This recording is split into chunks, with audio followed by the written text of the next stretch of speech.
மகாகௌரி நவராத்திரியின் 8வது நாளில் வழிபடும் துர்க்கையின் வடிவம் மகாகௌரி என்பதற்கு அர்த்தம்.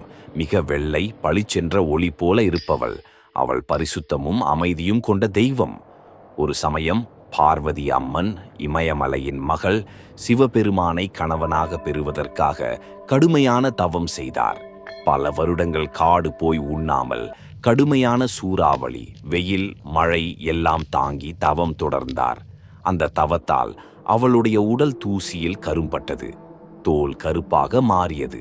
ஆனாலும் அவள் மனதில் ஒரே எண்ணம், சிவபெருமான் எனக்கு கணவனாக வர வேண்டும் என்பதுதான். இறுதியில் சிவபெருமான் அவளது தவத்தைக் கண்டு கருணை கொண்டார்.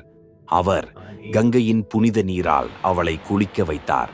சில கதைகளில் கங்கை நீரை சிதறச் செய்தார் என்று வரும். அப்போது பார்வதியின் உடல் முழுதும் பளிச்சென்று வெண்மையாயிற்று. நிலா போல, மல்லிப்பூ போல அவள் ஒளிவிட்டாள்.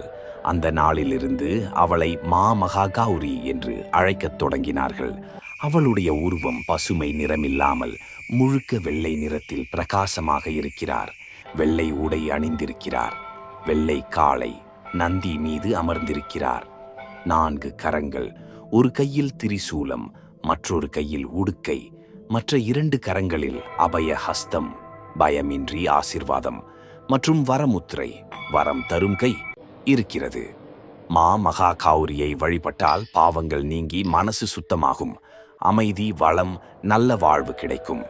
திருமணமாகாத பெண்களுக்கு நல்ல மன வாழ்க்கை தருவாள் என்றும் நம்பப்படுகிறது. சுருக்கமாக சொன்னால், மகாகௌரி நம்மை எல்லா குறைகளிலிருந்தும் சுத்தமாக்கி நல்ல வாழ்க்கை தரும் தாயாக இருக்கிறார்.